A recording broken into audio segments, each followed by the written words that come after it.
On the podcast, on the podcast, the last cast. Joining us tonight, I teased this a little bit before the break for the audience so they get to hear me say it twice, but I've said it on many episodes before as well. Pete Ulibarri, in addition to being Paul Ulibarri's older brother, obviously, for anybody who was wondering, yes, that's Paul's brother. But he was also, in addition to many other things that we're about to talk about, but you were the tournament director at the first league that I ever played. And you created a monster. That was in 2013, and then that started the journey that I am on now that has caused my wife to nearly divorce me 4 times in the last 10 years. So thanks for that. I'm sorry. No, it wasn't your fault. That's on me. That wasn't Pete's fault at all. We can have a long talk about that also on here if you want. So what state was this in? Was this Shout Arizona? out to the Disc Golf Widows. Was Arizona the first league that you were in? That was the first league that I played. Okay. Yeah, and that was where I caught the bug. So All right. he was the TD there at Sholo City Park in Sholo, Arizona. So it's all this guy's fault. Well, the 2 guys that took me there probably, but more so than him. He Probably gave you the push. But no, man. So you're in Arizona. Obviously, I'm sure the weather there right now is spectacular, as it is here, because it's spring, and where is it not nice? But in the preview video that hopefully a lot of people saw me post today, you do a lot of wind-oriented activities. So I know spring and fall are usually pretty rough up there in the White Mountains and the high desert. So what have you been up to lately? Well, I'm actually for the last like six years, 7. We're going on 7 years. I've been in the Mesa, Phoenix area. Oh, okay. I still have my place up in Pine Top, but we had to move down here for my wife's work. She works for Boeing, and so that we've been down here. So I'm up there a lot though, because I still run my tournaments up on the mountain. Okay.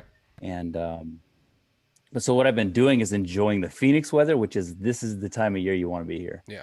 So I think yesterday was our hottest day at like 89, and I about died. And then it was hot because we've been in sweaters like it's 65. How much humidity? That's shorts weather. Right. Yeah, in Phoenix, Like that's it's a winter. probably 20% humidity maximum. It's been dry. We need rain bad. As per usual in Arizona. I lived in Sholo for many years and Phoenix for a couple years. And I mean, I was there for the Rodeo Chedesky fire. Well, no, actually I wasn't. I was in Albuquerque. My aunt got evacuated, lost a horse in the evacuation and all sorts of stuff. But I remember in Albuquerque, I was working at AOL, which was up in the Northeast Heights close to Sandia Peak. And the smoke from the fire in Arizona was so thick in the Northeast Heights of Albuquerque that I could not see the mountain from my office. And it was just like, and then when the sun was like at high noon, it was like the entire sky was red. It was ridiculous. But yeah, always need water. That fire was something else. That was something else, man. That was that affected a lot of people. I mean, there's been several recently that are almost just as bad. I mean, it's devastating to like drive, and I'm sure it probably looks better now, but the last time I drove out that end of Sholo going towards Globe and the Salt River Canyon, how that just like those miles of just the toothpicks sticking up out of the ground. It's horrible. Yeah, for the guys that haven't been out here, there's an area that when you like basically like if you're looking at the camera here, like if you're looking at the state this way, up and down, you got Flagstaff, Phoenix. I'm looking backwards now. So Sholo's east. So from Phoenix, you go 2.5 hours east. To go back to Flagstaff, you go 2.5 hours across. So we kind of like make this triangle here. And the section of the state over here that got burned really was about, you drive around it and it's probably 45 to 50 miles long. And then it covers a massive, like 20 miles deep area all burned. Larger than the area of Los Angeles. The city of Los Angeles is pretty devastating to a lot of like, I've got family and I've got friends and people that lost a lot of stuff. So it was pretty intense time. And then there's been other big ones since, unfortunately, that have trumped it, like that have gotten a whole lot bigger. But that's living in the mountains, man. Like we're in drought years and we live in the largest ponderosa pine forest in the world. Yep. And so it's a beautiful place to live, but it's also, you got to be swift of feet if things take off. Very true. So I always think of melted trash cans when I think Arizona. Yeah, there are those. There are those.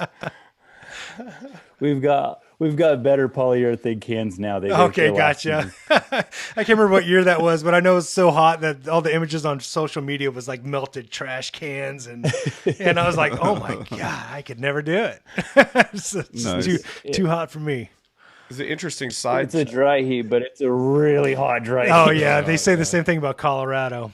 It's a dry cold. It's Funny. different. Yeah.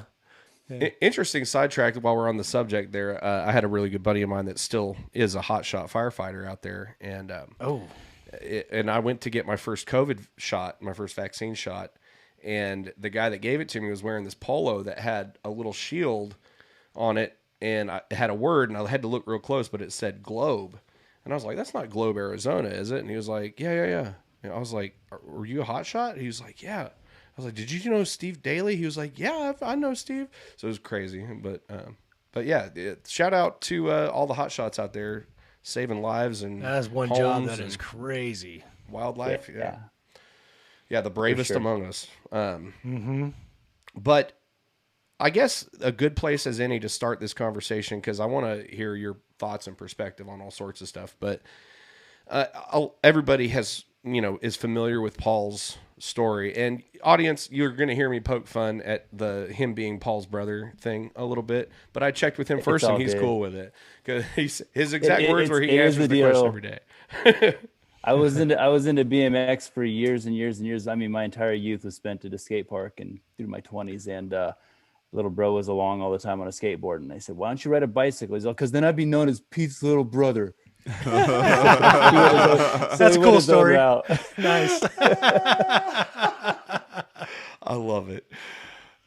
So tell me this: because I imagine, I've got to imagine that you played disc golf before he did, and that you were part of the influence that kind of pulled him into it. So when did disc golf happen for you?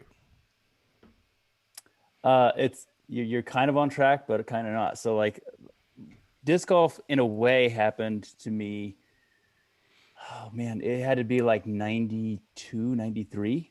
I was a young teenager, and my parents had taken us up to this place called Malo, Washington. It's like just a few miles south of Canada, north of Spokane, about 2.5 hours.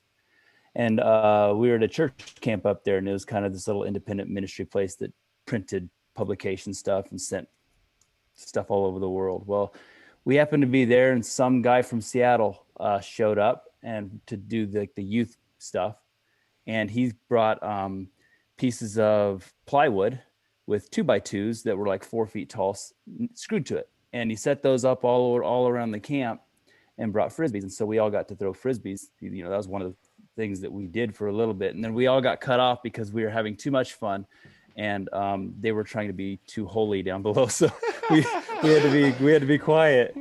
But that was my first introduction to it, and I was absolutely just enthralled with it. I loved it so much. And then I was never around another place that did it and didn't have another frisbee, but it always stuck with me, man. Like I remember a couple throws, I got a big long flight with the lid.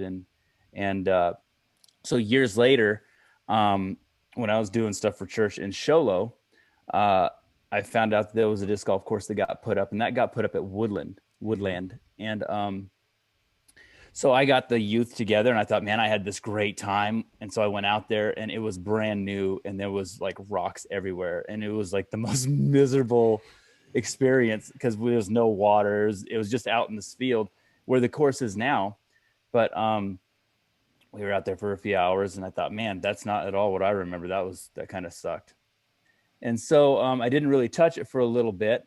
And essentially what happened is a guy from church, a friend of ours from church, his son is my brother's best friend. He's the one that does the editing for Paul right now. His dad happened to start playing disc golf, and his dad was putting gas at a gas station right down there in Show Low, and randomly this other guy, I was trying to think of the guy's name today, and it's eluded me.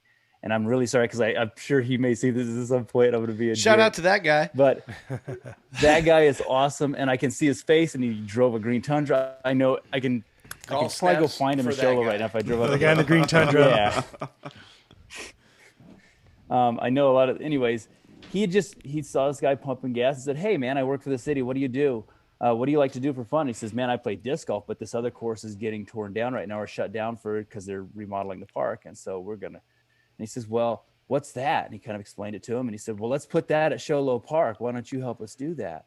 And so Sholo Park was born, basically the disc golf course that's there, just from that interaction. And Tim Cox, basically he had a landscape company, and so it was a lot of his landscape machinery that was used to install that course, along with a shout out to Steve Johnson. He was a course designer at the time, and Covington's and Jack Wood and all these different people that were involved in it. But that whole course really came about by that interaction. And because Tim played, my brother got into it not long after they got that course in. And that's kind of that timeline. From there, I just played once in a while. Like I knew he played. I was at that point in time super into riding my bike, man. I spent anywhere from 2 to 5 hours an evening at the skate park and going to contests whenever they were, which were far and few between. But I would play about once a year with my dad and my brother once he got into it. But you know, it never really caught me until my knees hurt bad enough from riding too long that I couldn't really ride or do the things I was doing. And I started putting on a little weight. Got into flying RC planes at the exact same time. Okay. And needed an outlet. And so like I started flying RC planes right about the time I met my wife, and was doing that and kind of laying back. I was building a house. I did a lot of things going on. And so like BMX kind of started falling off because I just couldn't do it. And so I had a few discs in my truck that were from my brother's original sponsorship with Discraft. And I took them out to the park and threw them around for a minute and called my dad and said, "Hey, let's play." You know, my idea was when my brother's in town, I'd like to catch up with them, and I'd like to catch up with my dad too more often. And so I kind of just started doing it, and instantly, like that competitive drive that I had from BMX and from everything else that I've ever done just was lit. And so I was really lucky enough to, the job I had at the time, like when I really got the bug, construction had dropped. My parents opened up a restaurant, so I started working with them in the restaurant, and at 3:00 we were closed. And so I played disc golf when I got off work, and then went home and got my wife, and we rode bikes, and then went and played disc golf. And so I was putting in buku hours. So like what allows, I think there's several things. You can have talent and you can have the ability to play well, but if you don't have the time, you know, it's going to take a lot longer. I happened to, like, at the time, use the time that I had, which was a lot, and I played a lot. And I even played probably when I shouldn't have been playing. I've got an ace. One of my second or third aces I ever got was with a disc that I just bought for my wife. And I went home and the guys had grabbed it from me and signed it. And I was like, "No, you got me so busted." I had to go back. Let's go. But what's this signature? I'm like, "Oh, I got ace today. I was supposed to be getting stuff to build, but I was playing disc golf." So, And of course, really everybody wrote the date next to where they signed man. it. I'm sure. Oh yeah. Yeah. And That's a good story. it was like, "Oh no, I'd rather not have it signed, guys. I'd rather. I'm really excited about it, but I'm really." And they're like, "No, boom!" And they signed it. And Absolutely good. so Good. Big up to those guys, because that would be a travesty for somebody to get an ace and then the people they're playing with not like let that person tell them not to sign the disc. You got to have that memento, man. That's everybody needs. I can't lie. That happened to me recently, just not the same way. Buddy of mine hit an ace. He's like, "Oh yeah, Marcus, come take the picture." I'm like, "Nope." Anybody else got a phone? Homeboy's like, "Yeah, I got a phone. I'm about to take the picture." He takes the picture. He gets up next. "So Marcus, I can't find you." And I was like, "Yeah, because you're not supposed to. You're not going to tag me in that picture." That's why I didn't take the picture with my phone. You get what's going on here? Yeah, I'm not here, bro. Ain't Nice showing ace though. I've been photoshopped into this round. I'll sign the disc, but do not tag me in it. Too funny. So clearly, I mean, and I've said this for years, and it's the proof is in the pudding. I played your league one time and immediately came back to Nashville and started buying discs. But you know, I've put a lot of time and effort into one of the leagues that we run, the Wednesday Night Tag Extravaganza at Seven Oaks Park here in Nashville, and I've just always really felt strongly that it is hands down the best way to get new beginning disc golfers plugged into the disc golf community. And I'm sure that you have thoughts on that as well. Are you still running a league now that you're down in the Valley? At the moment, I am not. Well, I've been involved with a couple because I've worked with but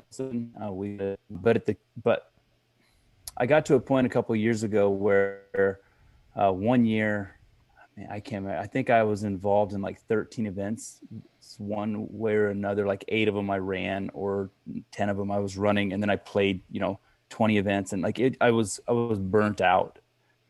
And so from that point, like I was running league, I think I was running 2 leagues, and I was fried. And so I kind of just summer hit, and I said, I'm done. I about quit. I wasn't really going to quit, but my heart was like, I'm sick of this thing. I'm burnt out. But when you do that, that goes to like when you can't do too much. Mm-hmm. And so I had a really good friend of mine that I had met through disc golf. It was just because the nature of how the sport is and how I've just, I guess, was playing at this local course that I take care of, Red Mountain. And a guy was out there putting, trying to figure out what was going on, and I was like, it's the joke I tell, and I got buddy. So this we guy, missed Michael, the last part of that story. You were kind of cutting out a little bit, and it was trying to catch up with you. Oh, I said, well, it's basically like kind of a joke. I tell everybody how I met him because he's one of my very. It was best just friends. the very last bit, like the punchline of and, your joke. Oh, the punchline was, and then we became very best friends. Oh, okay. That's it. I was like, hey, buddy, can I help you learn this game? And I gave him tips and pointers and some lessons, and then, then you want to be friends? We've been good friends. Did we just become best friends? You want to be friends? I'm no. Like disc golf? Me too. Exactly. Yeah, we're friends now, everybody. So, That's funny, man. A quick aside for the audience. Do you collect giant pogs? Yeah, do you? A long time ago, maybe. I had some sweet slimmers. That's what this is. I actually have a yo-yo that I purchased the other day as an old school memorabilia thing. He just couldn't wait. Now that we're on old school stuff. Quick aside for the audience. One word said twice means you're old. Yo-yo. Okay. That's right. That's right. Kind of laggy. Maybe hopefully it won't show up. All right. Well, to heck with Zoom. I don't know what that was all about. Sounds great now. So yes, to get back to what I was starting to discuss, the spiritual aspect of disc golf, because for me and my background, Pete, did a light go off in your house? You're a little dim. The sun's set. Let me turn the light on. Oh, no worries, man. I'm nitpicking everything. I made this all difficult. Sorry, guys. The sun's setting, man. There's no pleasing him. We're in a different time zone. Now I'm back with a great shadow on my face. See? Oh, Yeah, perfect. You got to turn your hat backwards. And watch now. It's going to start doing the clicking again. Yeah, It's been a long time since them days. See, it's been the a light. long Cool time. guy. that's weird. Yeah, it's got to be Zoom. Anyway, yeah, the spiritual aspect of disc golf. I worked in the church for a number of years, and I was very, like, the main focus of my life was my spiritual pursuit. And one thing I remember is just it was all about, like, for me personally, it was all about trying to better myself as a human, trying to become a better version of myself. And due to some things that happened in several different churches, I don't go to church anymore. But disc golf has definitely become my church, and I think that was what Neil said before the break, was that it's become your church. And I feel like there's so many parallels there. One of the fellowship, the community, but also there is just something intrinsic and inherent about the pursuing disc golf and being engaged in it, where you find yourself being led by disc golf to try to become a better version of yourself. Would you say that everybody feels like that's pretty 100%? Yeah. Human resonance. What do you feel like to you, like the spiritual ties are to disc golf for you? Oh man, do you want to go down that rabbit hole? Sure. That's a long one. Sure. That's what we do here. Okay, so I was boy, that's a long rabbit hole. Let's see which way do I go? Okay, so Getting dark. yes, Getting very dark. much I'm just tied kidding. to disc golf. No, it's absolutely wonderful because my life pursuits have been, I was raised in a church since 8 years old, pretty much we were in this I think, how do I put it? the church, in a way, a lot of the Jewish, this Jewish Sabbath being kept in a certain way, and all these different. There's a lot to it, but basically, there was a point in my life where I was going to go be a pastor. That was kind of my trajectory, and then a certain point in time came, and I kind of made the choice not to. I was doing a whole lot of other things. I was riding bikes and doing stuff, but I mean, like, I was solidly deep into theology. And to be honest, I haven't I left that church in particular, that denomination, mainly because I got down the rabbit hole so far that I realized I just couldn't preach that brand of it, if you will. It just, things didn't add up. And I'm not a great mathematician, but 1 and 1's got to equal 2, and 2 and 2's got to equal 4. And if we're going by a different base system, then I'm just going to stick with the one I know. Like, spiritual life is still very, very deep, and I still have a pretty strong connection with what I would call the creator of whatever. It's a big rabbit hole there. Yeah. But I'm with you. And I think I feel where you're the one aspect there. Sorry, that is there's a lag. tough to find in the world. I didn't mean to talk over you there. Zoom's being weird, but it's all right. It's all good. I'm in a similar boat with you, man. And it's I didn't mean to cut you off. I was just like so excited to I don't know. I met somebody like me. Podcast fail. After you, Pete. God, man, what is up with Zoom tonight? All right, man. So I kind of got to that place in my life. I got married.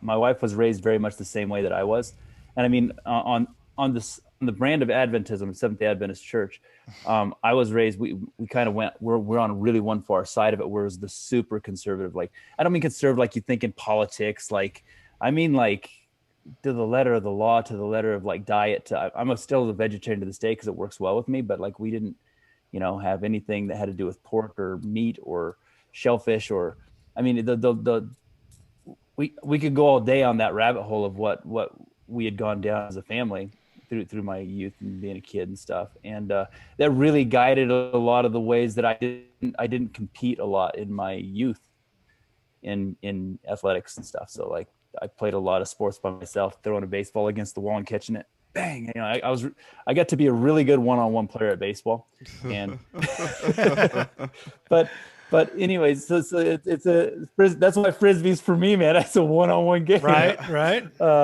I've loved sports. I've always loved a bicycle. I've in love with a bicycle for my whole life, and it's been less now because I have to choose as an adult. Like, am I going to pursue throwing frisbees, or am I going to pursue riding a bike? And I need to kind of find a balance there a little more, maybe.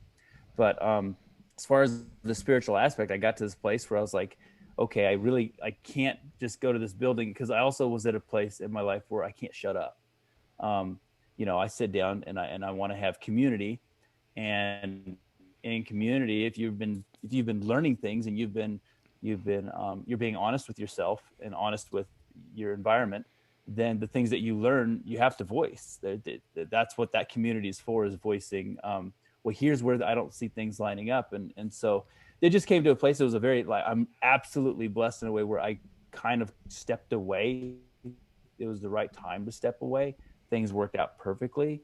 I just said, hey guys, I can't be, please take my membership and we'll take it off the books. And I'm going to go kind of chase God in my own way and the way I feel called. And so I kind of left that community in that way. And it was kind of like I said, typically you get a church will fight hard for you. And at that point in time, the way things worked out was, I look back as like it couldn't have been nicer for me, at least, because I'm a non-confrontational person. So that part of it, I've always wanted to find a way to become better. My great hope in life is that I'm better than I was yesterday. And that's what religion does. If you're true to religion, whatever religion you're doing, if you're not bettering yourself, you need to find a different one. Mm-hmm. That's it. Mm-hmm. That's what my opinion is on it. If you are just becoming a toxic human being through the current form of religious pursuit that you're in, it could be disc golf, it could be baseball, it could be poker. If you're becoming a toxic individual, I think it's time to move on and find something else that is going, because the thing I think about is there's enough bad in the world. Why do I have to add to it? Yeah. I mean, like, so in my life, I've chosen to pursue things in the most positive way I possibly can. And when I come into disc golf, I kind of just took the sport on. I just love competition, and that's the way I went. But what's happened is I've discovered a lot about myself that I didn't know, and I wouldn't have known otherwise. Because what it's done, and this is the amazing thing, this is the transformation that I can really attest to, is you can learn a lot in religion. And if you're wise and you listen to people around you, even if you're not a believer, if you listen to people carefully, and what they're about, one is community, the other is pursuit of becoming a better human. And if you listen carefully to those things, you'll find humanity in people.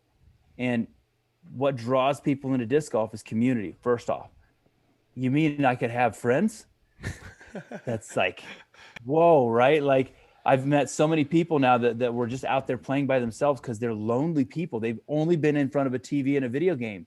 And when they go outside of the building, what, these are real people. How do I interact with this? This is what it seems to be like. Especially with this generation. When you just say, hey, man, we're going to be back out here next week. Jump in with us. You'll learn how to play some, and, we'll probably make fun of you. Yeah. And welcome. Yeah. And then they're hooked. And then they go start a club in their own community. And then,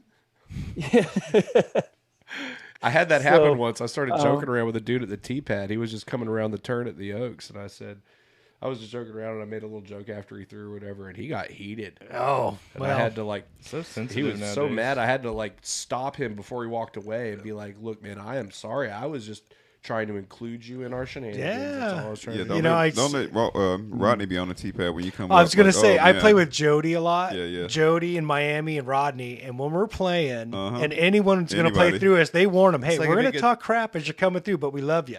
What's Rodney saying? No peer pressure. I can't remember his saying, but yeah. That's funny. So it's with all love, though. I'm curious. Have you ever gotten the better of the younger brother in the old disc golf? Ooh. Well, there's one time I kicked him while he was down, and it was unfortunate. Yes, one time. It was a match play event. He had just come back from tours, had some tough personal things going on, and I got him by a stroke in match play. But never in stroke play. It always seems he's really good. Game, man. He is. I met him one time at a tournament that he had driven overnight to be at, and didn't realize that the tournament was super small and there was two people in the open division. And he pulls up and he looks at me and he goes, "I need a full division. Will you play up?" And I was like, "Bro, there's only 3 people in my division and I'm looking for this win." I was like, I can't do it. Because I'm not going to get the win if I move up and play in your division. No, you're not. And shout out to Blake at Murfreesboro, or I forget his last name off the top of my head, but he moved up. No, not Waldron. Stanley. He moved up and actually ended up finishing like 3 strokes off of Paul at Kingston Springs. So, it's hard to even get a birdie there. But I know it's made my experience in church and having to walk away from 1 or 2 or more of them, it makes things really weird because your spiritual pursuit has framed so much of your life and colored so much of it. And, and now so many words feel so weighted all of a sudden. Like even saying the word God, it feels like you're subscribing to a whole bunch of stuff that you don't necessarily want to subscribe to, just because of the way other people characterize God, where, maybe you're trying not to put God into a box, but every time you say God, you feel kind of icky. Like that's why I kept correcting myself earlier. I was like, God, universe, whatever you guys want to say. Yeah. This day and age, people like to jump on things like that. Yeah. It's weird. And then I try and be careful about that. What? Go ahead. Yeah. I was just curious as to what. I am a full-blown atheist, as Will knows, but what makes you feel that way to say out loud what y'all believe? Like, why does it make you feel like where you have to be worried about it. The community that's in Just in general, the people, the way people have now I turned. kind of feel like we're in a sensitive section of I think maybe I should throw the up world, right? I mean, like Sure. people, there's a cancel culture happening right now. You know, Well, could you imagine Paul Macbeth coming out and just going, a "Hey, I'm a honest Christian, question. I'm conservative," and all these, Yeah, you know what I mean? He is. Yeah, I mean, but if he came out and said that, I mean, what would, you know? Right. He'll be has. backlash at some point Right, From right. from Well, not some loud dire- enough. from some direction, you know. Because I'm sure I've read, you know, you'd be reading those comments of people that just, for whatever reason, the people are polarized this time. You know, if they think you're on the right, you're left. You know what I mean? It's just there's no. It's easy to put No one people. can be It's easy streamlined to put people anymore, in you know? boxes. So I get what you're saying. And you Totally. put them in a box, and that's where they stay. You don't have to Yeah. know about them Sure. anymore. You don't have to learn All you got about to who do is they say really one are. word in the social media world, and you're put in that box forever. You know what I mean? And you got to be really careful. yeah. So, or I feel like you have to be careful. I don't know if you really have to be. I'm now that I'm 45, I'm kind of like in this, like, you know, I don't care anymore. Like, really, I'm just moving on. So, Okay, well, we can move off of the. Really, with Sorry. that question, Pineapple? I already did it. It's fine. No Go pineapple. for it, Pete. I don't mind answering a little to community. Welcome to community, really, honestly. Like, yeah, I spent a lot of my life trying to convince people is my experience is mine, right? right. I've had some pretty deep experiences that I'm not sure, like I would love to share with you personally, not on a podcast, Yeah, right? yeah. Like, but you know, like I've had things in my life that are very much proofs to me of something bigger than myself, something bigger than the world I sat in. Yeah, the thing, like by saying, okay, I'm a Christian, I've had problems with that at times because Christianity more recently, and I mean throughout the ages, has been put in a box. It's been put in a box. Oh, so now you're a Christian, you're a Republican, you're a this, you're a that, and it's like, man, I don't like the boxes, because if we were to sit down and have a conversation about really kind of the things that I believe and things that the dance floors I dance on, boy, it is. Like if I go like this, I play guitar, piano, mandolin, I fly RC planes, I drive a pickup truck, I believe in organic food. This box over here, you know, like with all the earth nuggets and granola people, because of the Earth certain nuggets beliefs I and have granola there. people. Yeah, I don't think that much. I'm going to use that too. But at the same time, Well, Earth nuggets. I love it. I feel like it's you saying that. Yeah. it's such a broad range for us to put people in boxes, you know, like it's like going, well, you play disc golf style, like it doesn't look good on you, it makes me look old. Right. I don't know, like Right. so it's Well- instantly the boxes that we find to classify each other. To your question, like why, like for those, like you said you are full blown atheist, so like the why would you, not you, like you asked me a question kind of being able to quantify or say what I believe. No. It's kind of like, well, there's what do you go ahead. I guess my question I was think I maybe missed something. misunderstood. I was asking, Will was saying that sometimes Okay. it feels icky to say the word God, and I was just curious why that is Yeah. to say. Well, I could elaborate if you were. Yeah, that's for what I was just saying. asking Well, both it's just of you. because I 'cause feel like Paul said that yeah. Pete said that he's careful about that, and so I'm just curious because Well, I to don't me- I am too. I come from a very deeply religious thing, but I don't come from that mindset. So I'm curious as to why you're being careful. Well, the reason that I said that is because when I say, like, if I'm in a conversation with somebody, especially if I'm in a conversation with somebody who I can tell is genuinely like seeking spiritual truth, and because I'm a person who has a background in the church, and you know, I feel like I'm in a position to offer guidance, and I don't want to say something inadvertently that's going to point the person down the wrong path or down the path that I went down. And so it's like when I say God, I feel like instantly I have just said everything that I did not like about what was being said in the church, even though all I was talking about is the creative force in the universe, you know, but it sounds super crystally woo-woo granola people-y to say I got the you. creative force of the universe. I Because prefer I don't Earth understand nuggets. God. I don't know what God is. I don't know how it works. And I'm Right. I'm okay with that. You know, I don't need to know everything. But like Pete, I also had a lot of experiences while I was in the church that I can't deny. And when I walked away, it was mainly because I felt like I couldn't be a part of something that was that exclusive and like pushed people out of it. And I felt like that truth was for everybody, much like disc golf. And I had a really interesting conversation with a Catholic priest once after I left the church. And, you know, he was saying basically like, he's like, yeah, I totally agree with you. He said, God will reveal himself to everybody on his own terms in ways they can understand. There might be some island nation of undiscovered people out there somewhere that worships trees because that's how God revealed himself to them. He's like, you know, and that's between them and their God.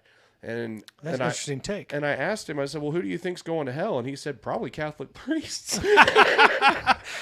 I'm not going to elaborate at all. Well, no, he said because it's one thing to know the truth, it's another thing to live by. Advisory. Right. And I think that's where people. That's just being honest. Like if we're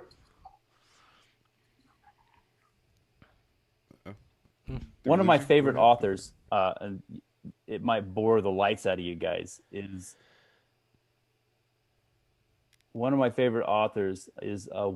Berry. He's 80s right now. He lives in Kentucky. He's a agrarian farmer that plows his fields with mules because he's taking a life stance. He's one of the most accredited American authors there is, and he writes a lot about taking care of the earth and our responsibility to it.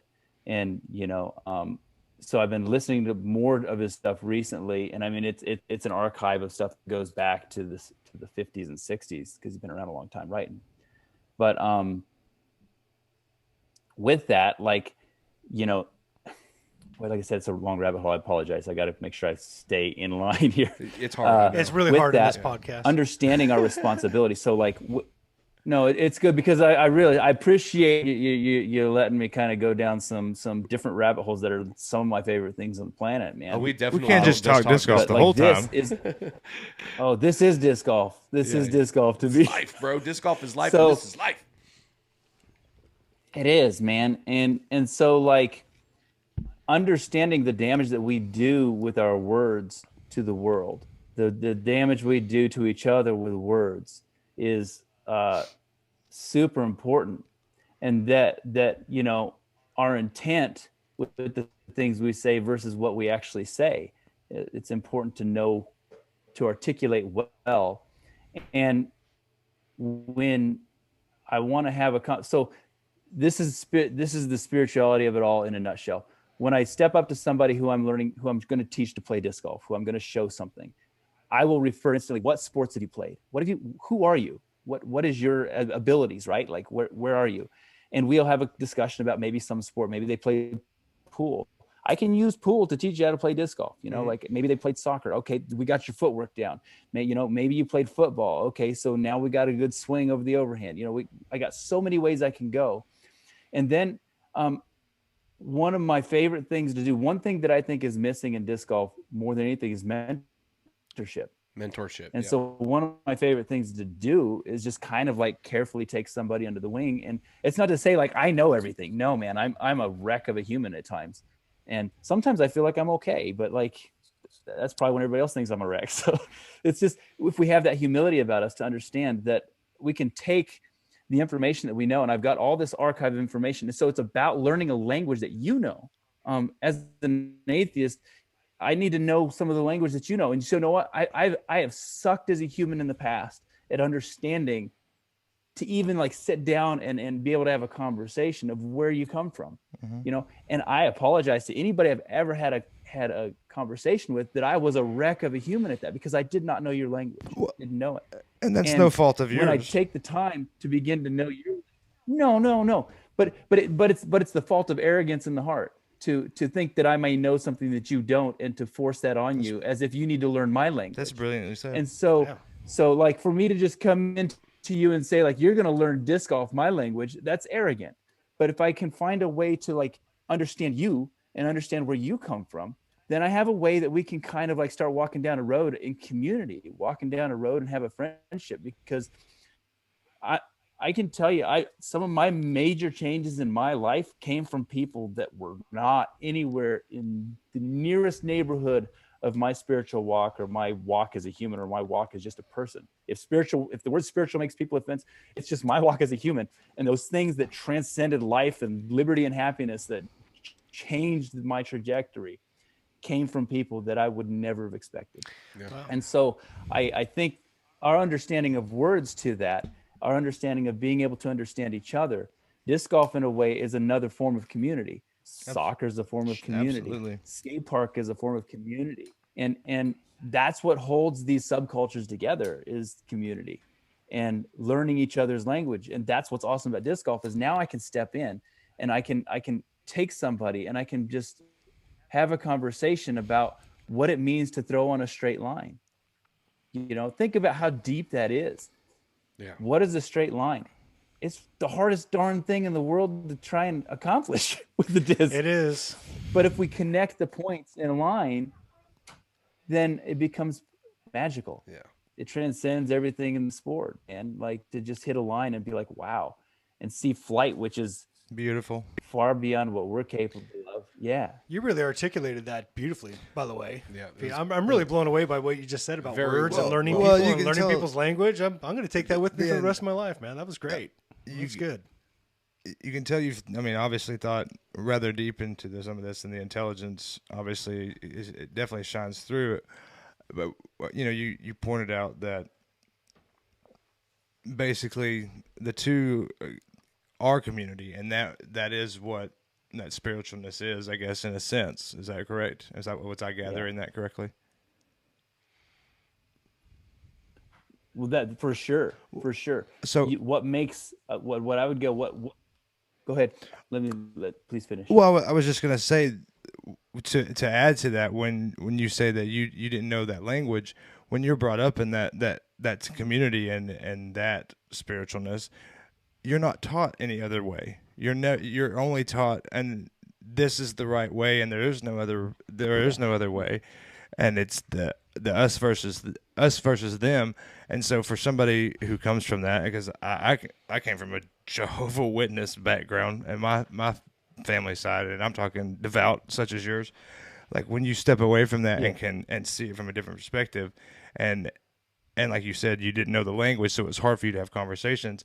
But at whatever point you are now in life, you can have those conversations, and those are the steps that make that what you're talking about togetherness. I feel like, and I appreciated that. And Yeah, absolutely, man. Like some of my favorite like religious conversations have been with Jehovah's Witness, actually, because they're I the don't know one people how. that have actually looked at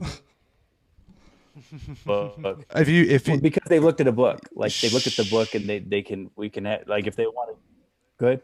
no, finish your statement, and then I'll say what I was going to say. Go ahead.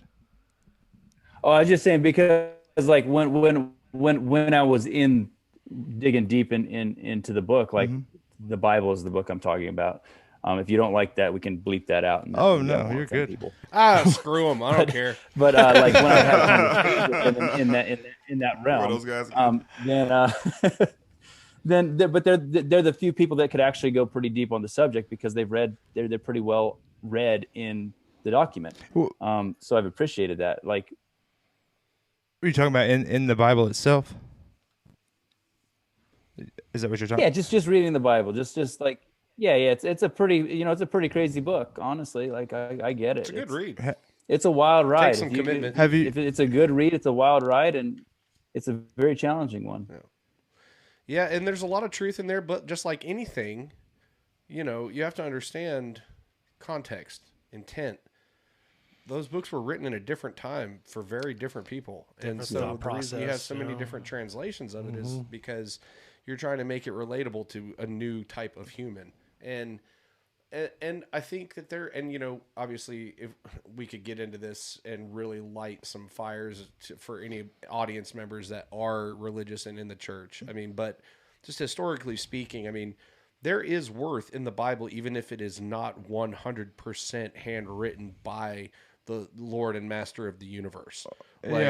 Or meant to be taken literally. It could it is just as useful in shaping a decent person, whether or not Adam and Eve talked to a snake, or a burning bush talked to Moses, or Jesus acacia turned bush. water into wine. Like, whether or not those things happen, there's still value to it. I think we can all agree that you shouldn't kill. I think that's a Yeah. pretty It's a Well, universal agree with that. concept. Shouldn't cheat on your wife. agree. You know? we probably You should. know, like we if probably you're going shouldn't down the rape fairway and you throw a basics there. shot and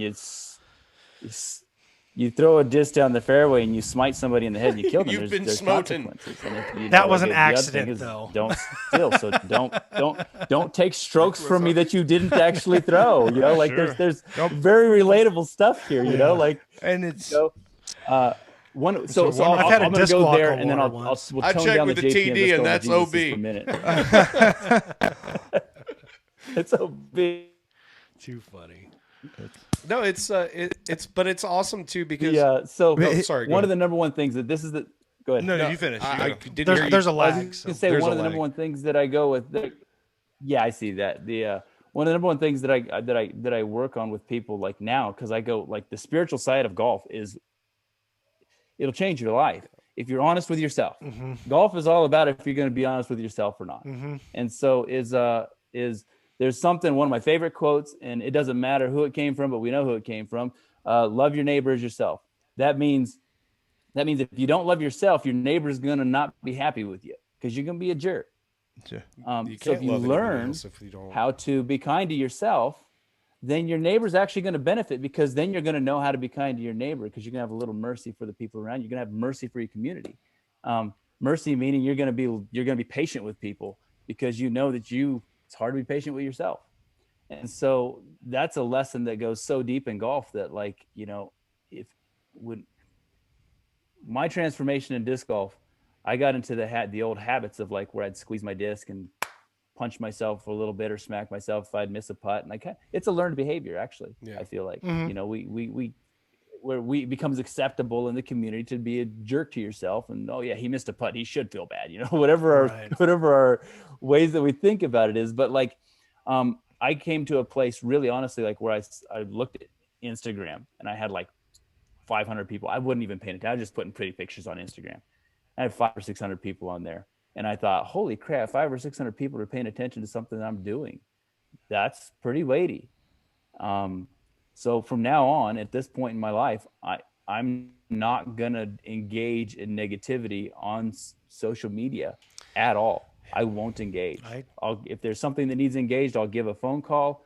I'll drive over and meet with somebody, but I will not engage. And I'm going to only promote positive stuff through what I do. And that was a transformation. But what that also demanded of me was that I was honest with myself, that I was no longer going to be, because I said, okay, I've got to be kind to myself. And I haven't been kind to myself. And so what this did is it led me down, and it leads everybody down a behavior path where when you start hitting yourself or being unkind to yourself, that psychologically you build up anxiety. You miss a putt, your body knows what's coming. It's going to get a whooping, right? Like it's going to get a tongue lashing. Some people like that. But that's that whole thing. Like, but anyhow, like I'm sorry, I'm just blabbing. And No, you're it's not. great. I was letting you I think finish. I think that's what we do here. Yeah, that's Well, our they whole sure job did right let me now. blab too. It's that when you're talking about the negative, how much did you learn from taking that approach to not seeing things as negative or not interacting with the negative part of it? Because to me, I feel like if you're not immediately going there, which is like 90% of the world, if you don't immediately go there, you're going to learn something if you don't know. And so I feel like you had to have learned much, much more by just looking at everything and not dealing with the negative. Is that possibly true? You feel like that opens you up to learning more? Yeah, for sure. Because what it means that all of a sudden maybe I don't know everything. Right. Is one thing. Like especially when negative stuff pops up, or you feel like or I got a million calls on what's the rules call on this? Oh, I know, like, and then you end up in the middle of a fight, or you end up in the middle of something, or somebody said, it's just one of those things that social media is dude. It's a terrible thing. Quagmire. We were not ready for it. It's a guarantee. We as a creature on the earth are not prepared for this. We're not ready for it. And I think there's one thing like it's far above our collective ability to handle. right. Honestly, Yeah. you Well, watched and I think Social there's something to be Dilemma said yet about on not Netflix? being able to. When I'm sitting with someone and having a conversation with them, we're not going to engage in that negative speak together because we have a respect. We're in the same room, right? And I think people lose that filter. Oh, they definitely online, lose it. because I'm not sitting Keyboard across warriors. from you. Because you don't want, nobody wants to hurt the person's feelings that they're speaking with. They wouldn't be interacting with the person to begin with. It's this loose sense of anonymity that's not rooted in any remote version of reality that social media provides, and it gives everybody this perceived buffer between them and the consequences of their speech. And I think what I said on the podcast before is like the point here in this whole cancel culture maelstrom is, one, keep your sense of humor alive, but two, have a little regard for your fellow man and the feelings of others. And understand that sometimes writing doesn't express emotion See, or intent. That's why I was going to go right there. Also, like what you touched I on can't tell you how is, many like, times I've having, texted like, my wife and she took it the wrong way. I was oh, like, yeah. no, I didn't That's mean what that. That's what I was going to say. Like, I've literally when you're in a watched room with somebody, Friends. you can hear the inflection in their voice. You can actually Right, see where body they're going language, to, body right? language, Looking and all in that, their like looking in eyes, their eyes and all that good stuff. And like, and when you're looking online, you're reading someone else's like writing their text, and you just you're trying to think to yourself like, okay, so where are you coming from with this? Like, And you're perceiving it with your mood. right? Yeah. Right, Whatever with mood your you're in mood, at that yeah, moment, right? yeah. Are You you don't in know a what bad mood mood, they're so you're in. taking it negatively, or are you Right. in a good But mood? again, and what's you're the reading- intent? What's the Right. context? Not Yeah, what it's is true. the mouth sound you're making. Yeah. Yeah. And not when did Did you say just it? roll Let's your look at eyes? your Facebook and see You know what what's year funny? you said What's this. funny about and that is it doesn't matter if you were 15. That's why emojis are so important, because it actually like adds a little something extra to the text that That's you true. see what Sure. somebody's saying. You know, like I was at work and somebody texted me and they're like, "Oh, this picture is like, you know, like 6 inches too high. I can't believe that person got paid for this. LOL. You should fire that person." I'm like, what? I should fire him? I'm like, what are you really talking about? And he's like, oh man, but when I say LOL, I mean, I'm just joking. I'm not really like saying it like that. I'm like, oh, okay, because you kind of like just put me in a bad mood by saying Right, that. right. Like, That's hey, not dude, funny. L for love. It makes me feel bad. I've done 145 of these pictures, bro. Right. And you're telling me I You messed start this talking one about up? about man? one, it's Why like didn't you 6 tell me inches why I was off. there? Then I'm like, man, dude, like all you gotta do is tell me to like fix the picture, but why you gotta keep on talking about it? I'm like, oh yeah. It's they should get interesting. paid, but It's they should interesting get- that you said like, emoji. Whoa. Yeah. Like, come on, man. Huh? Yeah. If it's interesting to me, you said emoji when we talk about language, because if you look at it, we've gone I don't know, 20,000 years from the Egyptians, 15,000. That's and we're contested. now using hieroglyphics again Yeah. Okay. Yeah, to express Yeah. our express things, symbols for know what's crazy? things Like, of Because words. we're writing on a wall. Yeah. Right. Yeah. That's a you good. know, That's a good if you point. think about like the number Drawing of people pictures you've on, met, we're like, this is for the future, and we're drawing it on a wall, thinking that it's going to be understood. Right. Exactly. Interesting. It's funny because And we're worse artists than as a general collective than everybody ever has been in the history of petroglyphs. oh, have you seen people's handwriting? I mean, mine's always been bad, and I had to, I even wrote, but kids nowadays, oh my Lord, yeah, true, very true. because I mean, they type everything. They don't Wait, even wait, try wait. to teach them how to write in cursive. That's no all No, about my it right there. daughter- Cursive is just like, whoa, was that Yeah, Spanish? my daughter Crazy. just turned 15, and her grandmother taught her how to read and write cursive. Cursive, yeah, Yeah. right. Yeah. It's a That was dime. like my favorite thing when I was a kid. I remember being in like second grade, and I couldn't wait to get to will third you grade bring because that- that when they started teaching you how to write in cursive. Oh, you're Will you sick. bring that disc? You're sick. Will you bring the disc up from the tournament I'm He's running? always a science guy. The Mike Lane Classic. Can you bring it up? The disc, Which one? the Mike Lane Classic. What about it? It's Bring got it the up. cursive. The picture? Yeah, and Oh, that's yeah. why. Say- And that's one reason. Like on this, you check this out. Look on the screen. As soon as he brings it up, you'll see that I don't know put if I have it actually. on here. Well, maybe he lost it. But I actually Yeah, I don't put have it in the the scene. classic part in cursive. You know, just like kind of bring like the classic feel Right, to the right, word 'cause it's classic. classic, yeah, sure. I right. like that. I see where you. I Yeah, like what you did because there. I was like trying to like think about the design for this disc. I'm like, okay, the word classic, like what embodies classic? Coca-Cola. Huh? That's what I think when I hear classic Coca-Cola. I'll kick you in your classic ass right That's now. what I think. Whoa. Whoa, sir! Don't I tell don't know, me with a I good time. just had to. I think classic cars myself, but That's like the first or second place I went was classic cars. yeah, I think classic cars. I wouldn't do very I well in don't, I don't Family think Feud, I guess. Coca-Cola. But that's hella fun. Oh my lord. What do you Oh, my Jay California Skinner just with came two out. black eyes? You already told him twice. Yeah. I don't remember that being. Yeah, I know what you're talking about. Yeah. But yeah, and clearly, Pete. I mean, like, we are really. Oh, you blew my mind, bro. I don't even know words anymore. Yeah, I no, forgot we're in a podcast talking about disc golf. I Man. knew that you know, This obviously, is awesome. how I was introduced to you and your reputation within the world that we operate in. Like, I knew you were a leader. I knew you were a wise person. You had a lot to offer to the disc golf community. And it's really awesome to hear you like say these things that like resonate with me. And this is like, and it's one of those things when you hear truth and it's like you feel it. You know what I mean? Like you hear a concept, an idea, and you feel that it's true. It's like that's the best parts of being religious or being in a church community. That's what that was. It was like there is truth being shared by people that you love and you feel it in your soul. And that's something that you get out of disc golf in a very real way. I was always really, really impressed with Patrick McCormick and Zen and the Art of Disc Golf because he had a really interesting background with spirituality as well because he is a Christian. He's actively involved in the church, but he had a background in martial arts, and so he was exposed to a lot of Eastern philosophies and meditation and Buddhism and yoga and things like that. And the way he writes about it is it just like a spiritual pursuit. Disc golf is the labor at balancing and being in control of your mind, body, and spirit. And he goes into detail about the ways that disc golf tunes your spirit and your mind and your body and brings the three together. And any worthwhile pursuit does that. If you're willing to let extent. it happen, it's worth it. Yep. Well, I can tell you the 8 years that I couldn't play, I felt lost and broken, you know. And then these last 2 years that I've been able to play again, I have a sense of betterment. I got you. You know what I mean? Like I feel I have my outlet back. You know, I have my community back. I have I make new friends almost every day. You know, I just met you Saturday. Yeah. You know, we've been talking online, but today's the first formal day that we've met. You know, I have a sense my sense of self is back. You know, I'm a happier human playing disc golf. You know. Yeah. And I'm always trying to better myself. I'm out there with my putting baskets, you know, putting back and forth. And why is this 40-footer? Why am I only at 40%? Got to beat the course.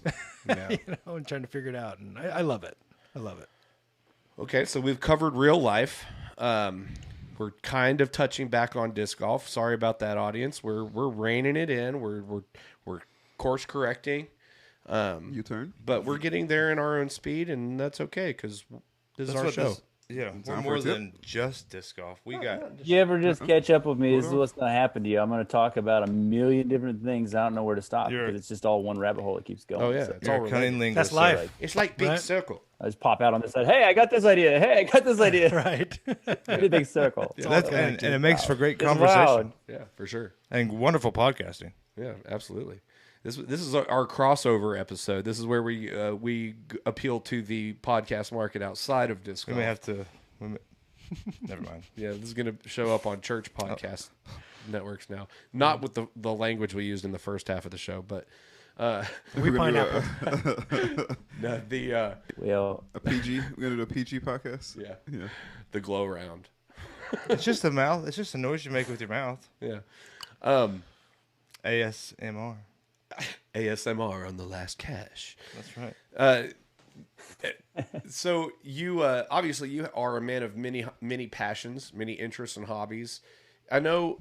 Clarify something for me because I know that all drones are RC aircraft, but not all RC aircraft are drones. And I know that the two have very specific followings and communities based around them. You clearly are in the middle of that Venn diagram, but what is how does that break down? Any clarification you can offer? Yeah, Marcus has a great story about an RC plane that I want him to tell. Oh, I didn't even think about that. That's funny. You can tell the story, but I was going to ask you also. Did Paul tell you about the RC course at is it called the RC course? What's it called? At King Rich. Oh, it's a RC airplane Airfield? It's a fenced-in testing area facility. to fly your planes. Whatever name. Oh, A bunch right, of guys Cane go out there and Ridge? fly Yeah, Cane RC Ridge. I swear planes that sign What's it says called? airfield. right over the disc golf doesn't it? course. It's an airfield. Oh yeah, It says They got a RC track, airfield. RC Is that airfield. right? There you go. That's what it is. Yeah, I think They There got you some go. cool ones out there, bro. I guess certain times of the week you can go out and find people flying F-16s. I mean, you name it. They got all kind of different types of planes out there. Yeah. And while you're playing disc golf, you definitely look up and you're like, what is that?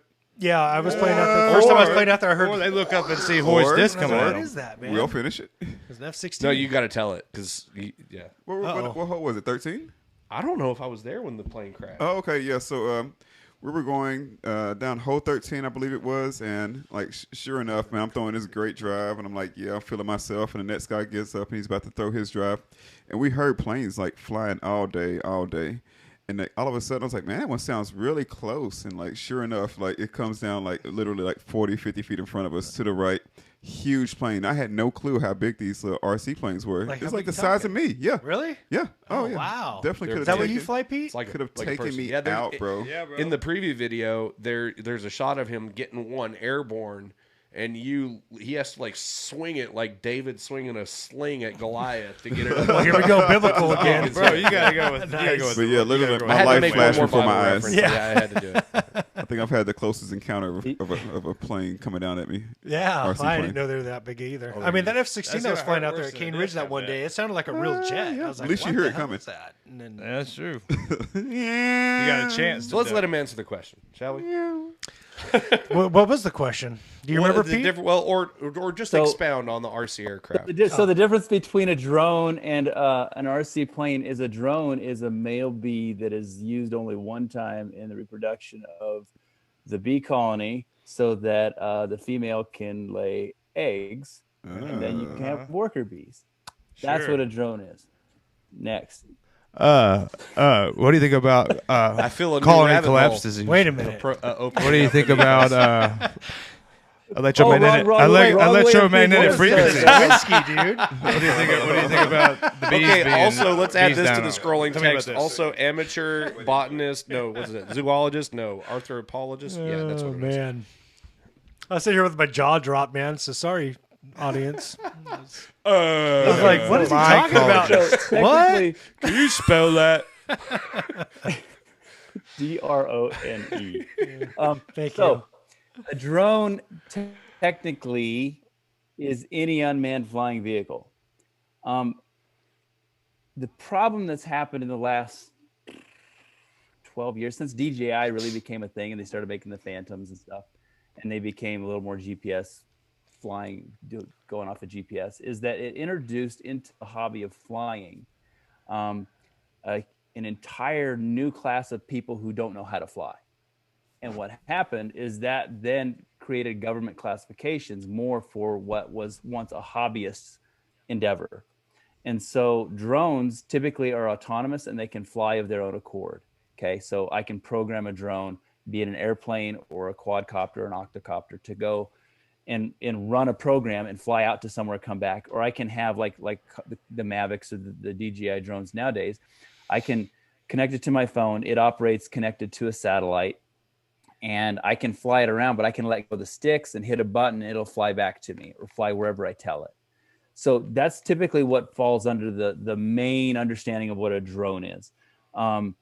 The hobbyist side of it is dealing in RC aircraft that are flown by line of sight, visual line of sight, and you're always in control of it yourself. So if anything happens, it's pilot error.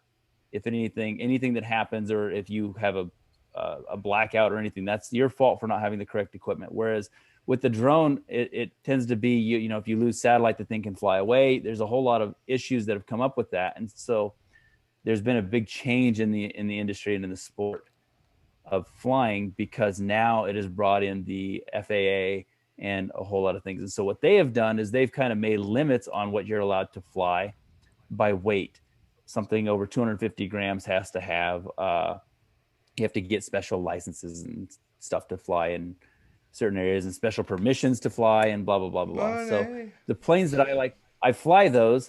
But what I enjoy flying is RC sailplanes. I got into the fast RC planes, stuff that goes 100 miles an hour and, you know, really fast stuff. But several years ago. This is a disc golf story. It is 100% a disc golf story. I was into RC, got into disc golf. It kind of laid down quiet for a while. And then I was playing disc golf at Fountain Hills about 3 years ago with a guy named George Morris. And George has been,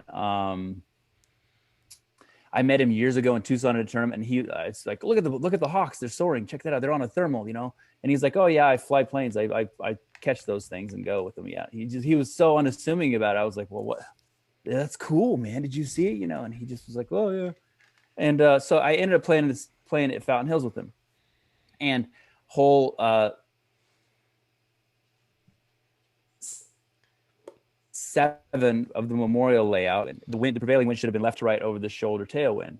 And I knew by that point in time that that it was a thermal of some sort, like thermal generated. Do you guys know what thermals are? Like, this is the big joke around here. Is every time they mention my name, they go thermal. Hey, you guys are thermal guy. So okay, in the deep south they call them long johns, but here we do. Let's take an extreme example of a.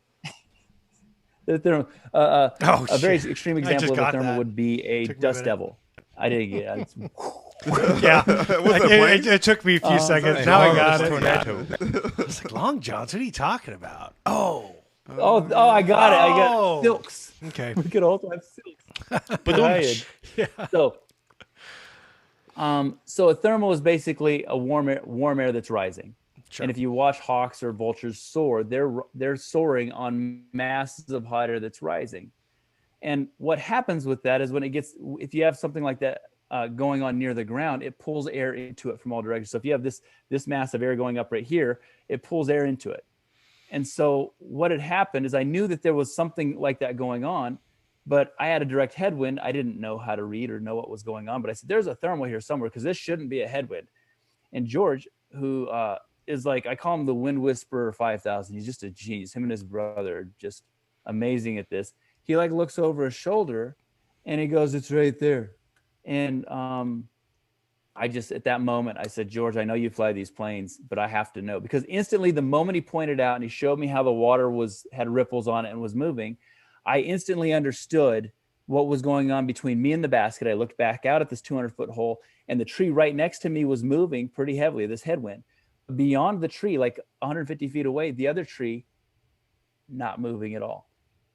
So I understood that this influence that I was feeling was only within 100 feet of me. And that down the fairway, all I had to do was beat the initial headwind of about 100 feet. And beyond it, it was calm. And so that understanding, I parked the hole. And I was like, whoa, what just happened? And so I just told him, I said, George, I want to get one of those planes that you fly.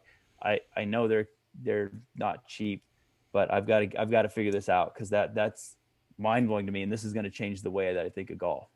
And so through him and through the community of soaring pilots here in the Valley of in Phoenix, I got hooked up with a guy that got me a plane for really cheap. Now it's a 1.5 meter glider that is it literally weighs 210 grams. So it's like a Frisbee and a quarter, and I'll pull one down in a second to show you. Like they're amazing. And so I began learning to fly it. Now I was terrified of it because it's a fully carbon plane, carbon fiber. It weighs like a feather. It's brittle like eggs, but it's strong as, a rock. So it's like, I took it out and I threw it as my first test flight across this basin. And I was scared, like, boy, because I'm used to flying like basically styrofoam planes. Yeah. And I threw it. And the basin, like out here in Phoenix, a lot of our parks and grassy areas are basins. So like they dig out an area. So when it rains, all the floodwaters go into these basins. It's like a 10-foot deep basin. I threw it off the top, expecting to be like, oh man. And the thing, like an arrow, to glide like all the way across the field. I was scared I was so mesmerized. It flew, except from 10 feet high, it flew almost 300 feet. Wow. And I thought, I can do this. And so I started learning how to throw. Now, what you saw on the video, on the video, there was thermal, that's a slope soaring. So I gave it a little throw, but I'm soaring on the side of a volcano, a side of a mountain. So the wind is blowing up the mountain, creating slope lift. So you can fly like the birds, like, I don't know if you've ever seen them just soar buildings even. Yeah. But so that right there, I was just flying back and forth on the air that's running up the mountain. But so what that plane is designed for, though, is you can take it from the wingtip and spin around a 360 and throw, and the plane will go 200 feet high. Like, I don't know if you got a chance to see anything else on any of my other videos, but like, it is mind blowing what you see, because it's the highest thrown anything in the world. Like the guy that holds the world record for height, Toby Herrera in New Mexico in Albuquerque, I think he's broken 330 feet. So you just spin around and you throw this thing and it pops out of your hand the same way you pop a disc, but just like you keep your arm long and you come around and you swing and throw out of a 360, and the disc and the plane gets pitched up into this angle that you put it in, and it just goes like an arrow up until it almost stalls and you push it over. Well, he has the highest recorded that like a year and a half ago at 330 something feet. It's mind blowing what these things do. That's intense. But learning to fly these and learning to catch a thermal and fly, like I've raced hawks and beat hawks up in their own thermal, and it's just been an incredible experience. But what it's taught me is how to read air, how to understand what's going on. Like I'll give you an experience that you got. I know that you've experienced it, but you didn't know what to do with it. Is you've been setting on the fairway or somewhere, open field, and all of a sudden you feel cold air, little breeze, cold air breeze goes on you. You feel it on your arms, you feel it on your neck. Right? It's ghosts. No, it's thermals. The Holy Ghost. Perhaps. So if hot air is just basic science class, right? If hot air is rising, it's got to be displacing something, right? And so up above, the higher you go, the colder the air gets.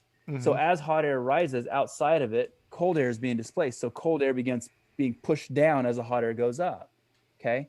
So if you feel cold air, it's because you're in sync. So here's the experience that you know that there's been a few times you've ripped on a disc and you got everything out of it. And it went, instead of 350 feet, it went 280 or 300, right? And you're like, no, man, I got a hold of that. What happened? And the disc just kind of fell to the ground. And you just had no clue why. And then another time you've thrown a disc, you've ripped on it, and you got it half-assed. You didn't get on that donkey and ride, it. And that thing got down the fairway and kept going and kept going and kept going and kept going. You're like, what did I do there? I just threw it 400 feet. I'm an amazing human being. And all of a sudden, confirmation bias is like, of course I'm amazing, Right. Naturally. So if you want to live in the spiritual realm and just believe that you're amazing, go ahead. But I've got some stuff to explain to you what happened. and why you were amazing at that moment, right? Like, and so what would be going on down the fairway in that situation is you threw into a mass of air that was rising. And I can tell you, I've had one of these planes soar about 8 feet above the ground for almost 2 minutes by just staying in a thermal. You would think, how is air rising 8 feet off the ground and sustaining a 200-gram plane? But it does. And so like you can throw a disc out there and if you get into one of those thermal masses that sometimes they can be 200, 300 feet wide, that disc can keep going and going and going and going. And which could be really bad. But if you know where they're at, if you learn to read where they're at, excuses, man. You can know what you can. People get on the tee or so let's use an example. People get up and they get ready to putt and they pick up some grass and they throw it. And the grass right. Yeah. And they're like, okay, so I have a side wind, right? Like, or they go like this, and got it in your face. It's a headwind. That's not just to look cool. It's precisely to look cool because the grass in your face is awesome. Yeah. So, if you don't know what to do with it, it is to look cool. That you're like, I think I know what I'm doing here. Yeah, exactly. You've never used it in practice. You've never all of a sudden you just are a master at reading the wind when you've never even tried picking up grass before, but you saw somebody do it, right? Like, yeah. So they do it on YouTube all the time. That's obviously what I'm supposed to do. It's right. There's no end. No, so I've used it on the green a ton because what happens is like you can throw grass in the air, and if it's moving across, you kind of know you have a side wind or a little bit of a headwind. But is the headwind lifting or is the headwind sinking? And this is one of those things that, I mean, they give PhDs in meteorology, so like I'm just scratching the surface of like what they learn on probably day one. But this is it's really incredible stuff because I can take dust now. You can just take dust instead of grass. Grass is heavy, it falls. Take dust and go poof, and watch what it does. Watch watch what the dust does. If the dust starts going up, like you see a tractor plow a field and dust starts rising, there's a thermal behind it. Sometimes you'll see a tractor plowing a field and the dust is just rolling on the ground. There's no thermal activity. So like I've had it happen where cars have gone by, they kicked up dust, and I see dust rising, and I'm like, oh, all I got to do is hit center and don't even try and lift it, and it'll ride, right? And there's times that I've had the same kind of thing happen. I throw, and the dust just goes to the ground. I know I have to putt high because I'm reading what the air is doing in my location for this moment. And so it's disc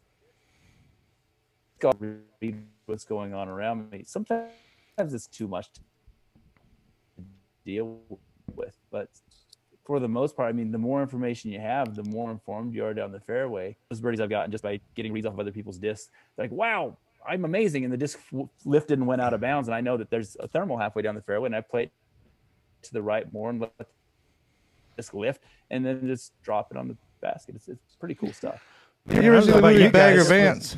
Next time I'm playing with someone and I feel like my drive, I'm going to look at everyone and go, it must have been the thermals. Yeah. Just drop my disc right out of the sky. That's my story now, man. Do you use that? The grass is going to shine. I saw it. Pete reach Uli towards told the me sun about at 7 a.m. It does. It's 7. Damn you!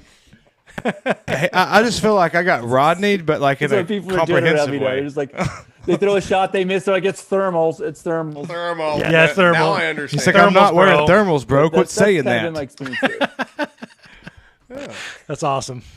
Well, we just went through a major one of my time favorite warp. stories with this. If you want a disc golf story, is I was playing with my brother, and at the time his wife was Katrina Allen, and I was playing with them at the Vista course at a league, and I saw what the air was doing, and I could see that the leaves on the fairway, like is fall, the leaves were blowing across, but where we were at, it was a tail, right? Like I could see what was going on, and that what we were feeling at this moment, 150 feet, 200 feet down the fairway, was something else.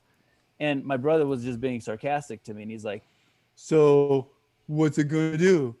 And I said, well, if you just throw your disc high right now, we have a tailwind.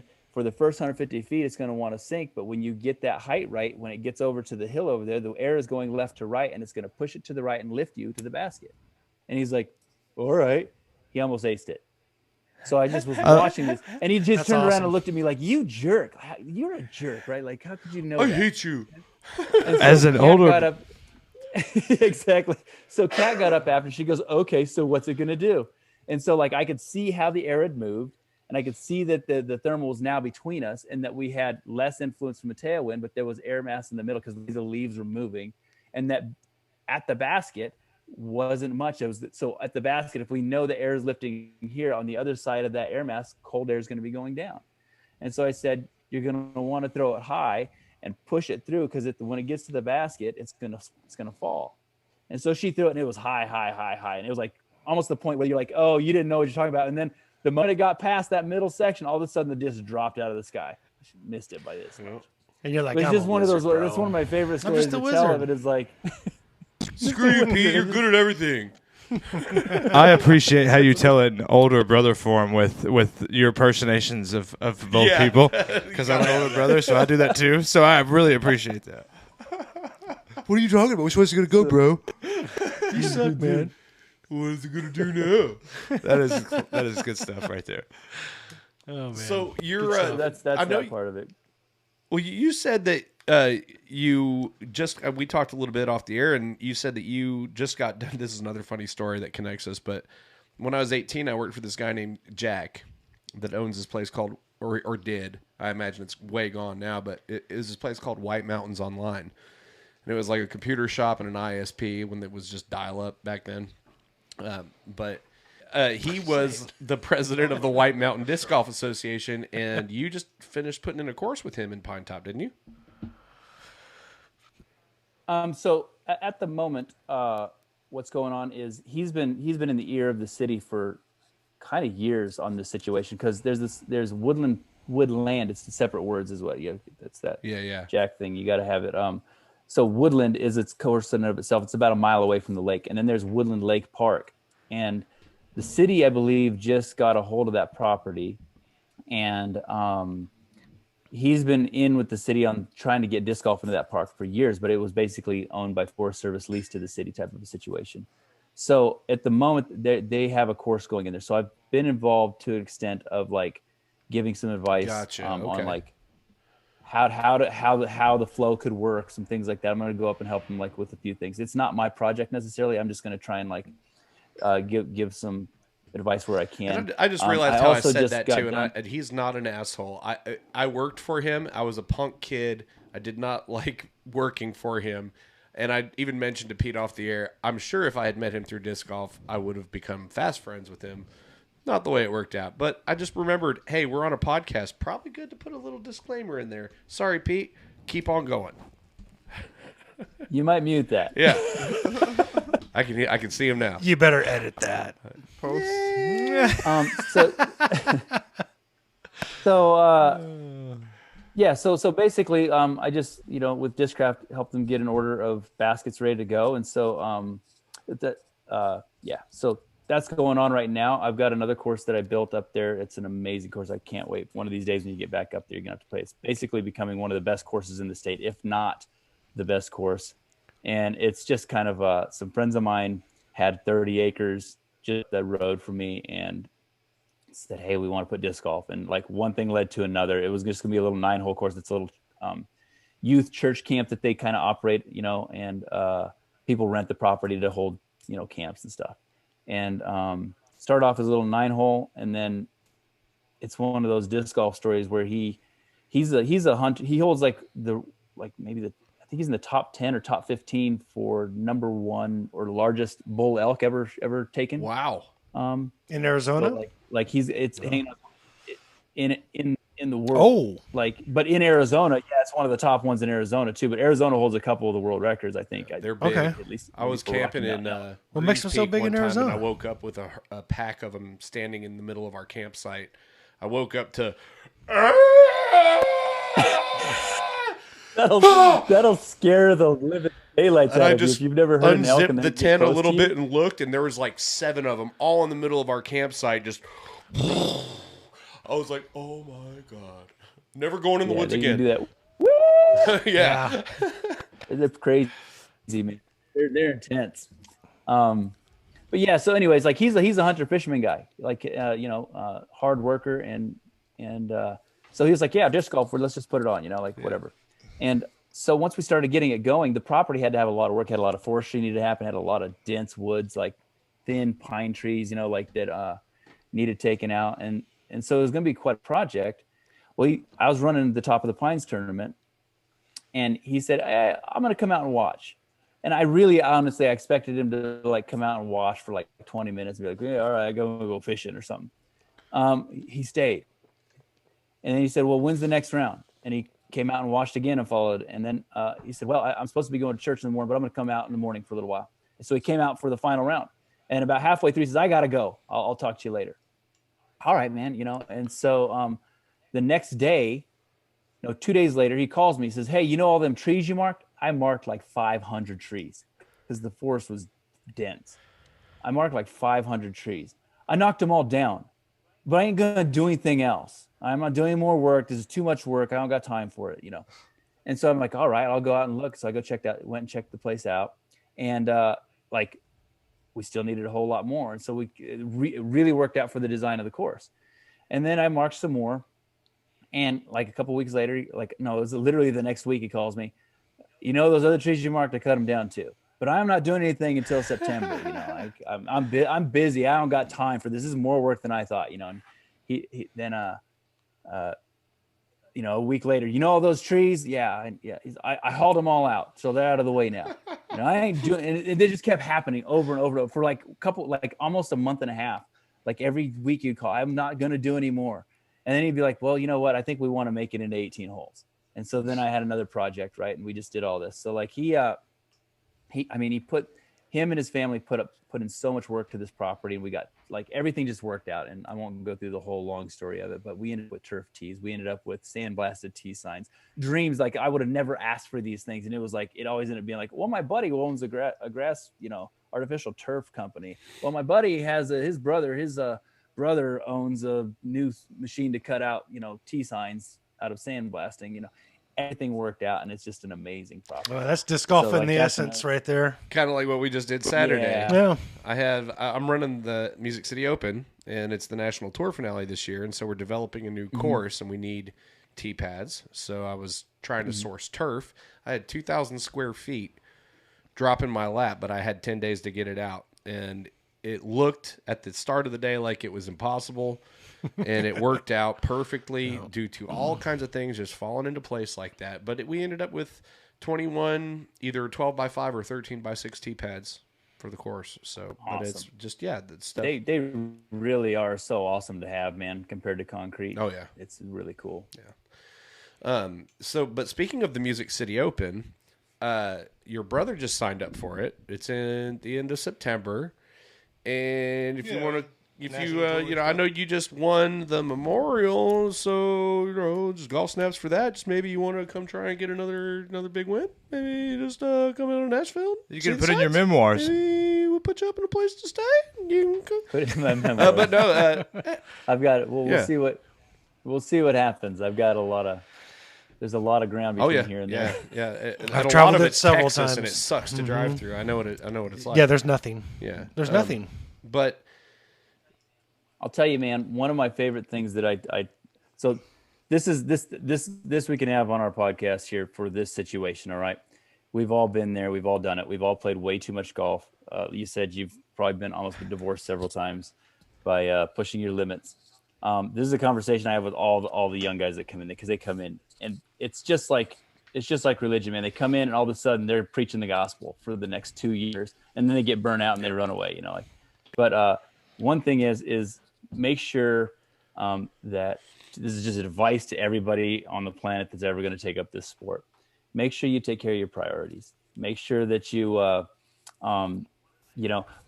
started a hashtag thing on like another Instagram called #1000ratedlife, because if I'm killing it on the disc golf course and I suck as a dad or I suck as a husband, then it doesn't matter, because I'm losing at life. And, you know, if I'm 80 or 700 Preach, brother.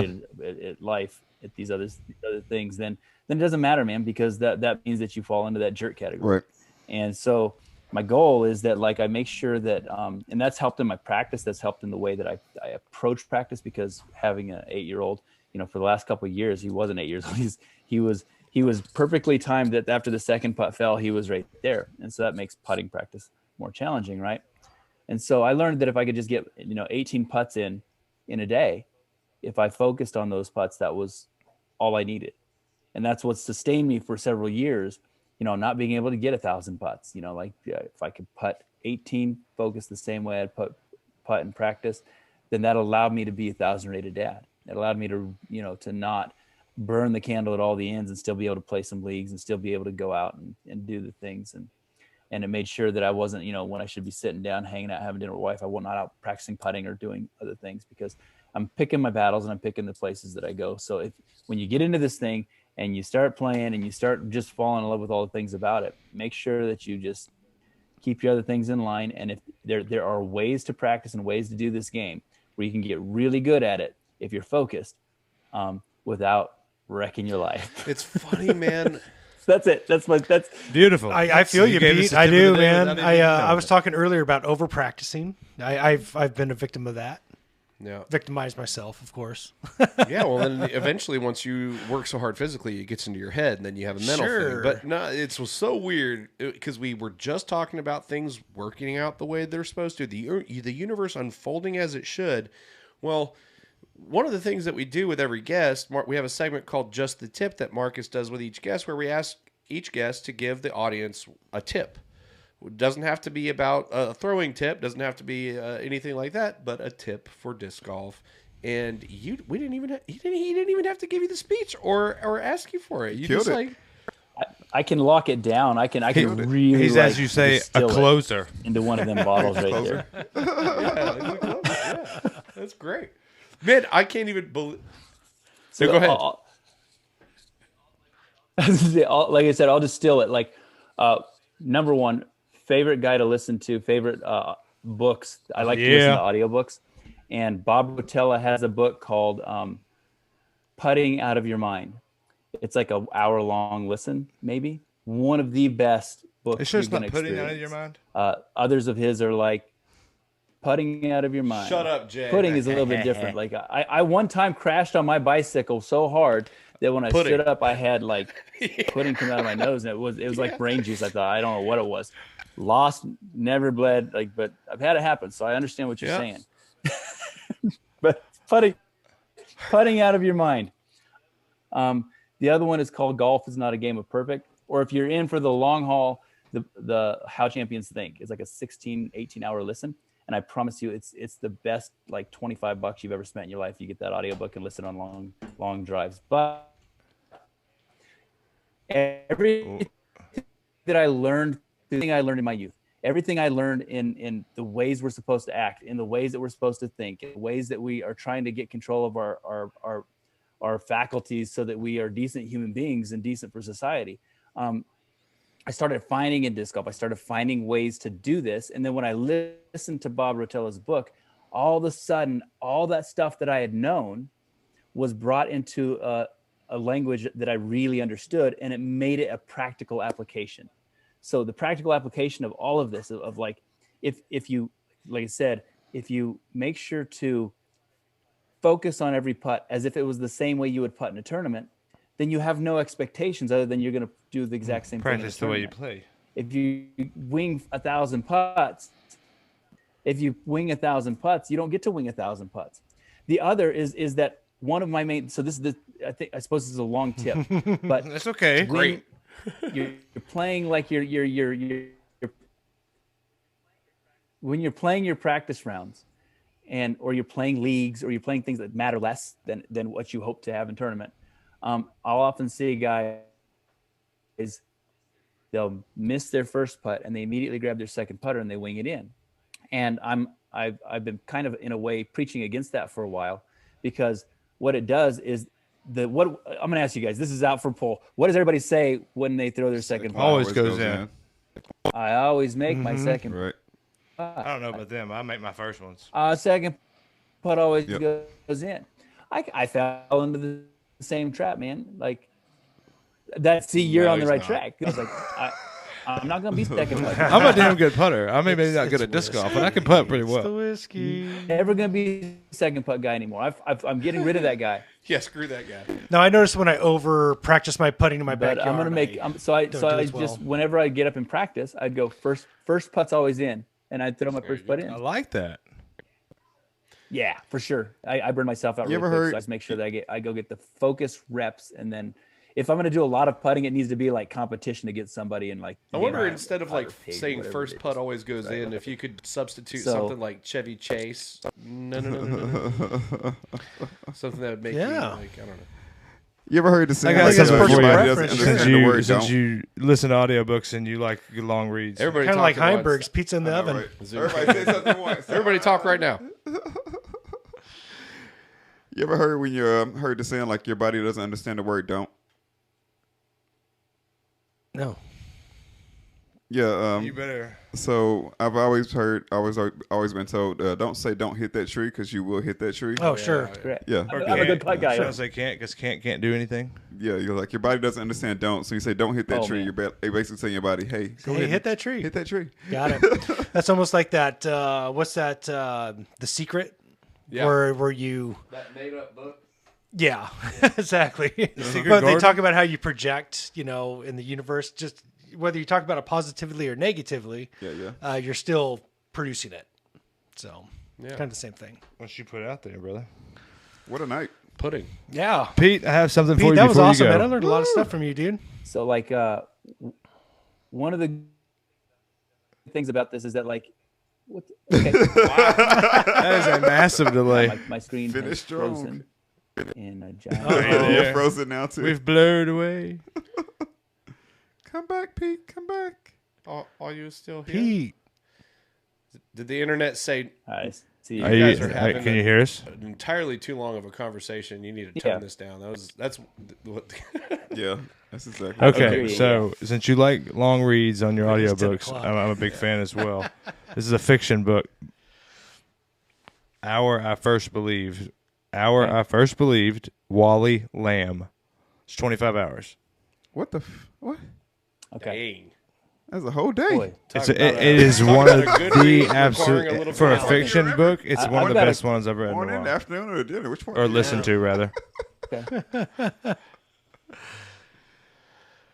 Is this our longest podcast yet? I think this is going to top the longest podcast we've ever This had. is Seth. Even Yeah, longer well, didn't than even Alex notice Me and Jones. you, buddy. I think- I didn't even notice it. It just You know, snapped I think right we by. went. That was is a it, long an read. hour I'll- or I'll- so It's after not a the boring debacle? read. It's a very good read, so it won't feel like that. Stop. I think we have a Pete- major lag. Yeah, it's that Okay. time. The internet's saying, "What are you doing?" I think we broke the internet, Sounds Pete. great. Yeah, we broke the internet. I'm just an audiobook head, so I feel you when people We're getting when the people dongle. are into it. Dongles on I'm the way. No, sorry. it's your giant Awesome, brain. It made the internet just completely shut down while we were trying to do this. Now, this is what I was getting at. Is like this is always becomes an issue when we're doing remote podcasts. Is there's a lag? No matter even if it's going really really well, it's always just feels a little bit disjointed and unnatural. So yeah, if we ever can make it happen and you can ever come visit Nashville, Get in the lounge. we would definitely love to make that happen. Whatever we got to do and do this in the studio where we can Yeah, we can We got a just place talk you for can Oh, like crash. 6 hours. Yeah. Yeah, we gotta wire him in. Wired in, man. Forget that wireless stuff. Just Well, Pete, I don't know how Plug it long in. of a delay you're getting from what I'm saying to what you're saying, but we're not. I was just hearing you like your audio is catching up from like 30 seconds ago. Where give me a blink your eyes twice if you're being held hostage. you're a good feller. There he is. All right. We We got still you. got him. We still got him. lift the head and No, man, I want to say thank you so much for taking the time to do this to the audience. I apologize for the Zoom being difficult and the video being weird, but the audio, I think, as long as it's not picking up, the recording isn't picking up the weird glitchy sound that we're hearing, because you're not hearing it, so there's hope.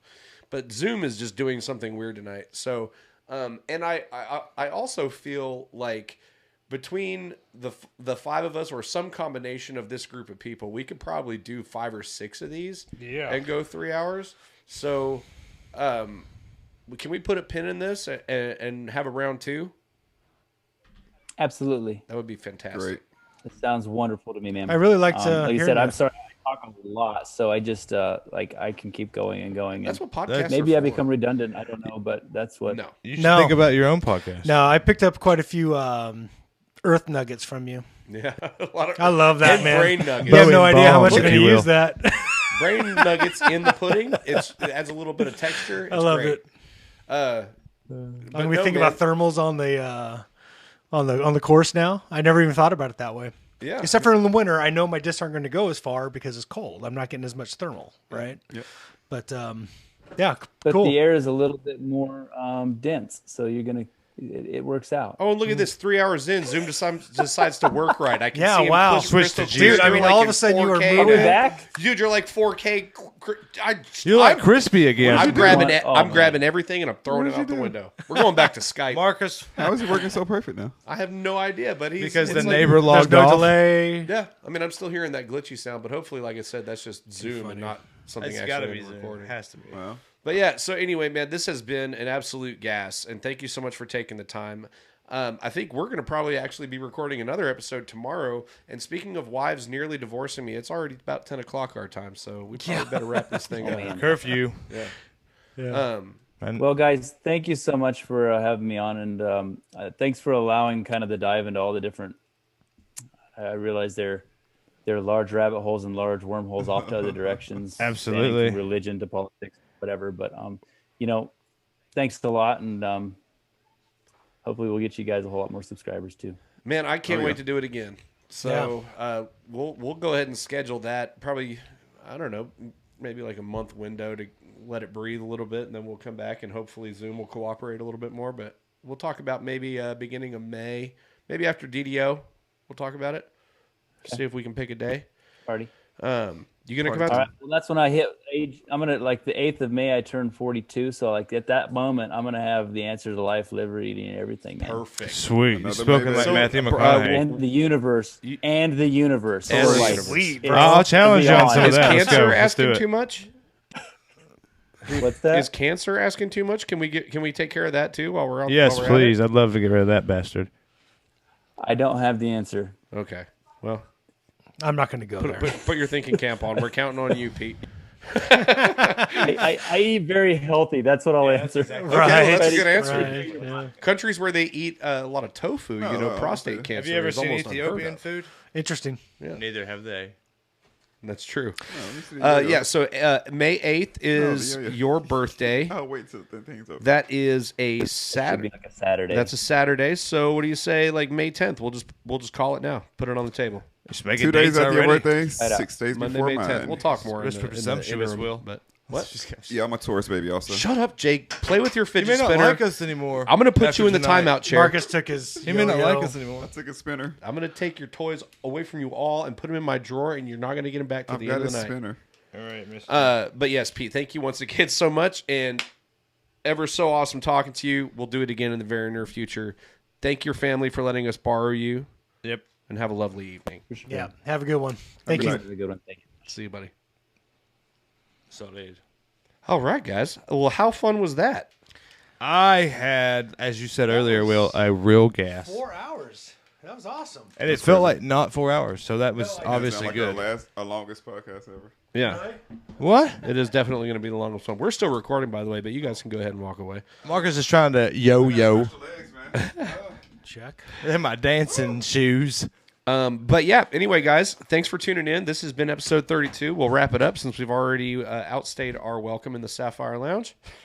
And I'm wearing out my welcome at home as we speak. Our studio hours are dwindling. Neil, thank you so much for coming over and hanging out with us, dude. This has been a blast. Oh, I Yes, had I sir. had a great time, man. Welcome to Nashville. Yeah, thank you. Thanks, man. I love it here. So you guys are very welcoming. Love it. Love my new community.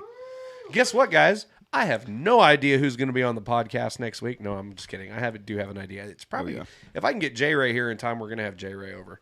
So, yeah, Ray J. yep. So we'll catch you guys on the flip.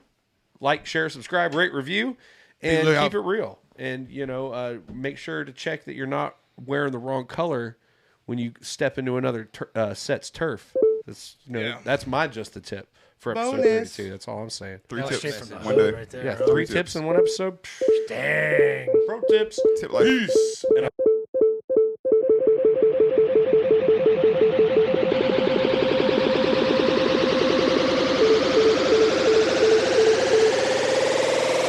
Let the bass kick.